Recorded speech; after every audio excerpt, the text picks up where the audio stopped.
Assalamualaikum, salam sejahtera. Okey, semua pelajar cikgu sihat ke hari ini?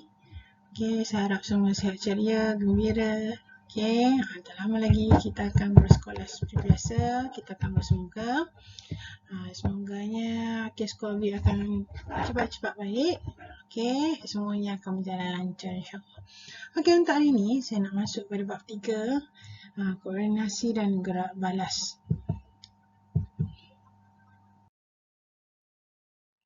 Okey, untuk bab 3 ni ada dua subtopik. Kita sentuh dulu subtopik yang pertama iaitu 3.1 homeostasis dalam benda hidup.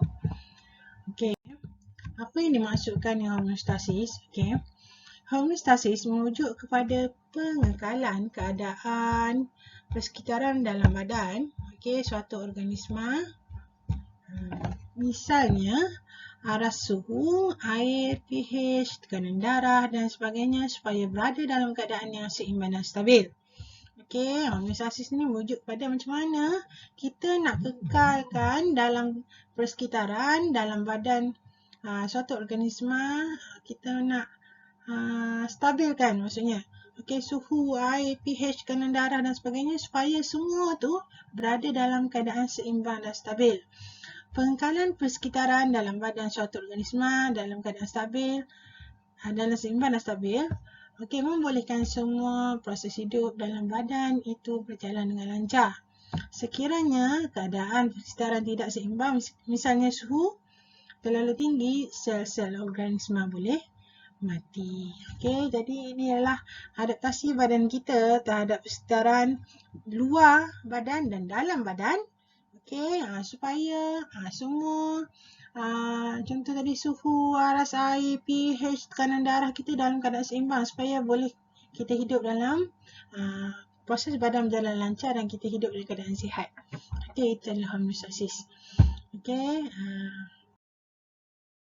homeostasis juga berasal perkataan Greek. Homeo bermaksud sama, stasis maksudnya tidak bergerak. Homeostasis Okey, homeostasis dalam badan manusia. Badan kita mempunyai mekanisme yang boleh mengawal suhu badan, kandungan air dan sebagainya supaya berada dalam keadaan seimbang dan stabil. Yang penting mekanisme ini menjaga badan kita supaya kita sentiasa sihat. Okey, dia akan berusaha untuk stabilkan suhu badan, kandungan air dan sebagainya tu supaya kita kekal dalam keadaan sihat. Okey. Tengok. Pusat kawalan homeostasis. Okey, apabila keadaan persekitaran dalam badan kita berubah, misalnya suhu persekitaran meningkat, pusat kawalan di otak akan mengesan peningkatan itu. Okey, mekanisme pembetulan akan bertindak dan suhu akan menurun kepada julat normal. Okey, sebaliknya apabila suhu badan menurun, mekanisme pembetulan akan bertindak dan suhu akan meningkat kepada julat normal. Maksudnya macam badan kita, suhu normal badan manusia adalah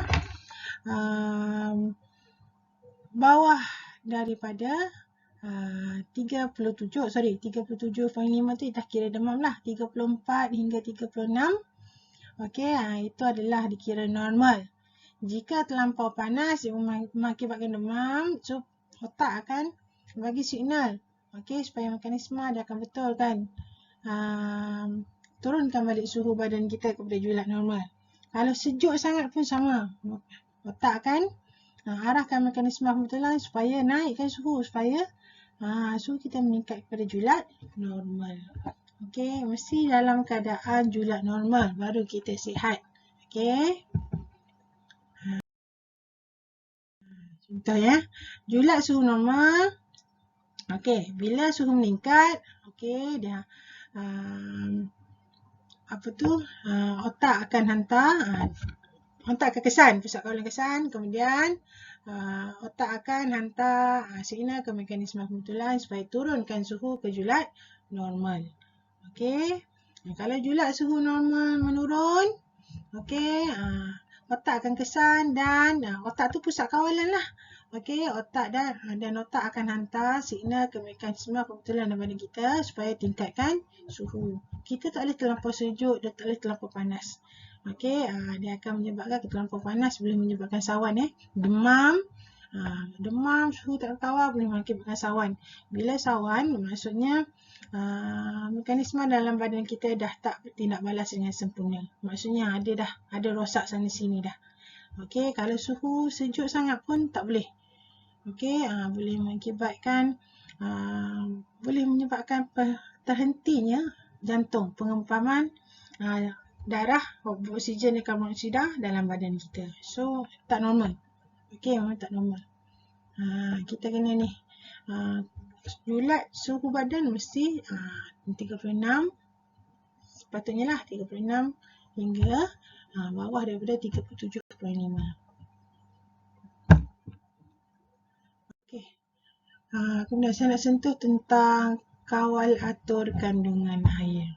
Okey, sistem yang terlibat dalam kawal atur kandungan air ialah sistem perkembuhan dan sistem endokrin. Air penting dalam badan kita. Okey, air cecair dalam badan kita adalah 70% cecair dan air adalah satu sumber yang sangat penting untuk sistem perkembuhan dan sistem endokrin. Sistem endokrin itu maksudnya sistem hormon dalam badan kita. Okey, antara organ yang terlibat ialah ginjal dan otak. Jom kita tengok. Okey. Aras air normal akan meningkat. Kandungan air dalam badan kita meningkat apabila kita minum air. So, bila kita minum air, dia akan dikesan oleh otak. So, otak akan hantar signal kepada mekanisme kebetulan. Otak merangsang rembesan sejenis hormon supaya ginjal menambahkan penghasilan air kencing. Jadi bila kandungan air dalam badan kita meningkat, lebih banyak air kencing dihasilkan. Dan bila kita kencing, kandungan air dalam badan akan menurun. Okey, ini adalah homeostasis. Nak seimbangkan balik. Apa jadi kalau kita minum air tapi tak kencing? Akan berlebih air dalam badan. Berlebih air dalam badan pun boleh mengakibatkan masalah. Okey, boleh mengakibatkan kematian pun. Jangan main-main. Bukan sekat gula, garam saja yang berlebih mengakibatkan kematian. Air pun sama. Kita mesti minum mengikut keperluan badan kita. Okey, jom kita tengok. Ini kalau aras air normal meningkat. Okey, kita tengok. Okay. Ini pula kalau aras air normal menurun. Okey, maksudnya kita berpeluh. Okey, berlari sukantara, berlari tengah padang, berpeluh. Okey, jadi kandungan air dalam badan kita akan menurun apabila kita berpeluh. Kemudian penurunan kandungan air itu akan dikesan oleh otak. So, otak akan hantar signal kepada mekanisme kebetulan. Otak merangsang rembesan sejenis hormon supaya ginjal mengurangkan penghasilan air kencing dan membuatkan tiba kita rasa dahaga. Okey, jadi bila kita minum, kandungan air dalam badan akan meningkat semula ke aras normal. Allah SWT ni menjadikan sangat hebat, maha kuasa, maha kaya. Tak tercapai oleh akal kita. Setiap dalam badan kita ni badan manusia, bukan lagi dalam haiwan, tumbuhan dan sebagainya. Okey, dalam badan manusia. Tapi macam mana setiap dalam badan kita ni berfungsi dengan betul dan sebaiknya supaya kita berada dalam sihat dan seimbang. Okey, sangat hebat kan?